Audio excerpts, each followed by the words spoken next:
Well, I'm glad you said that because I actually don't see very many of those people as leaders. And that's another distinction I want to make and this has been huge when I had this aha in my own life. There's a huge difference between somebody who's a manager and someone who's a leader. And I would argue most people in politics, for example, most people in business, most people, even your boss, if you're listening right now, I bet you your boss is not a leader. The person in charge of you, your lead, the person you have to report to at work, I bet you they're a manager. Because the managerial class, we know this since the Industrial Revolution, has been growing endlessly. It's larger now than ever. And when I say managerial class, I mean people that have a sense of responsibility for themselves and others and like a task to get done. Usually it's inside of a larger organization. And they're tasked with the how of how this will be accomplished on a regular recurring schedule, whether it's a maintenance type work or whether it's a project they have to do. Their job is to get that across the finish line. It's not necessarily to lead towards something new or to lead something. Now they're in a sense taking the lead. So I have to be careful with my language here because someone that's using introverted thinking like you use, Antonia, is going to pick it apart. Like, well, that you said this and it's contradicting this. I get the point. Get the understanding, get the idea, the broad brush idea here. Leadership, and this is a mantra, and this is not truth. This is a maxim. This is not truth. This is a statement to get an idea across. Okay, this is not truth. Leadership is taken, not given. But management is given. When I say leadership is taken, not given, meaning you can, again, show with leadership energy regardless of a role or position you have. But a manager has to have the role or position to do their job. And I would argue that most of Congress, most of academia, most of business, most of religion, most of these organizations where we quote unquote talk about and bandy about the idea of leadership and all the quote unquote leadership books that we read and materials we engage and the leadership training, it's all management training, management books, management. And with this huge managerial class that basically makes our world possible. And I don't think we should mistake that for leadership. I think those are two very different things. And we can go down the whole rabbit hole of that, but I don't think that's useful now because I want to bring this back to personality type. But leadership is taken, not given. And if you have to have a vote to say, well, that person's in the lead, they're not really a leader. Like they could be elected to a position, but they were probably a leader before they were ratified into that position. Like their energy was already moving things forward. People were already following them. And then a group got together and said, well, let's just make this official. Let's just give them a title and a position because they're already doing it. And then you ratify it.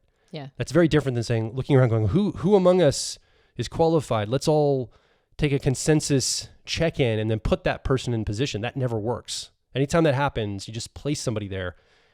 They don't do well. Well, it's okay to have a stand-in for a time. But I think you're totally right. I was thinking about the Industrial Revolution. You just mentioned that was the birthplace of the managerial class to some extent. And now we have a really kind of a disconcertingly high population of the managerial class. Yeah. For better and for worse. And it's destroying leadership across the globe. I think that as far as I'm concerned. I think it's definitely made it difficult because we do conflate those two concepts. But during the Industrial Revolution, that's when unions were formed. And unions were formed to improve the workplace for people who were the poor folk, right? That couldn't get better opportunities. The working class. And the unions were pretty much like spearheaded by the working class who were done. And it was the leaders within. They were like the little leaders who decided that they weren't going to take certain things anymore. And they organized. I mean, anybody who was part of the working class that helped organize a union probably outclassed all the leaders above them until you get to the highest echelons. Like the person who originally created the company may have also had the same, like levels or energetic channels of leadership. But they were basically doing the exact same thing, only at a, like at a less resourced level. And I think they were battling against managers, not leaders. I think they were battling against positional managers who were placed there that probably didn't deserve it, didn't earn it. They were placed there, elected there, placed there by whoever, that took advantage of their position and treated the working class poorly, didn't give them benefits, all the things that they didn't extend to them, because they didn't really know what it took to get to that place. They were just placed there as a manager, and they abused their power. And then everybody went, well, that's what a bad leader looks like, doesn't it? Well, no, that's not a bad leader. That's a bad manager. And those two different things. So don't conflate a bad manager, your boss, who's your manager in a place of power over you, as somebody that's necessarily not a good leader. They're probably not leading anything. They probably don't have any leadership qualities. Well, they are two different things. One is a position and one is a characteristic or quality.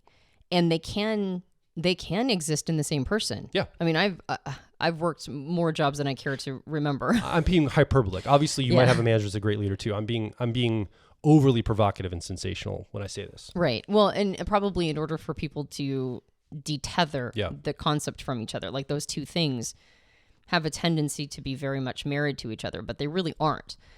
And I've worked for so many different people, and I have had managers or bosses, people who led the company, you know, if it was a small to mid-sized company, or people who were managers in larger companies.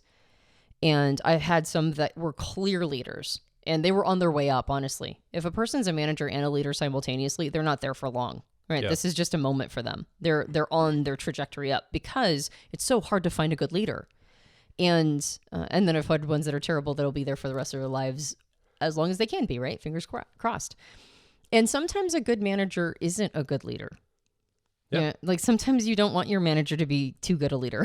And we need both. We need both. Yeah, exactly.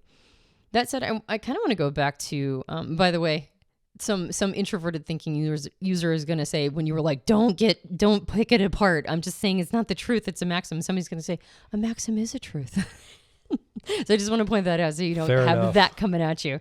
No, I understand. TP types, we're impossible. We're impossible human beings. But I've seen your kind before. Yeah. I know what I'm getting into.